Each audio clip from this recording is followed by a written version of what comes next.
Cushing's Bookshelf, episode 25, The Loser by Thomas Bernhard. And welcome back to Cushing's Bookshelf. I am Nicole Cushing. This is my bookshelf, and so without any further ado, allow me to take from the shelf this week's book, The Loser by Thomas Bernhard. So what can I say about The Loser by Thomas Bernhard? Well, Bernhard is one of Thomas Ligotti's favorite novelists. As a matter of fact, if you read many of the interviews before too long, you'll run across Bernhard's name. And that's what intrigued me about this book. And it is interesting to read it from that perspective because it gives you an idea of how different kinds of literature approach the same theme. Specifically, this is a novel, whereas, of course, Ligotti often works in the short story form. This is a work of literary fiction, whereas Ligotti is typically grouped in the camp of the literary and a supernatural horror. And yeah, those differences are interesting to investigate and to appreciate and to examine.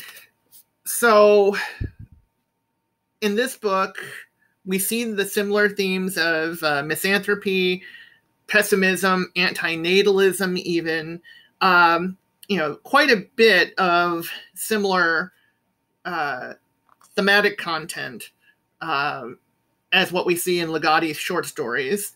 But we see it presented in the world of a realistic sort of approach. We see, this is happening in the real world. There isn't any real kind of weird phenomenon going on. Nothing that deals with the fantastic or the supernatural, and and it also lacks that sort of flavor of nightmare, which is found in all of Ligotti's works.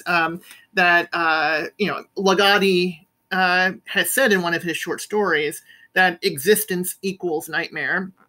And I think when he wrote that, he didn't just mean that existence equals a very, very, very bad experience, but that existence has this sort of carnival feel to it, that there's in a bad way, a sort of queasy carnival, a sort of constantly shifting smoke and mirrors, topsy-turvy, vertiginous sort of atmosphere to it. And that is not here. And so I just find it interesting. I'm not saying one approach is better or worse than the other, but I find it fascinating to appreciate how two separate writers tackle similar themes.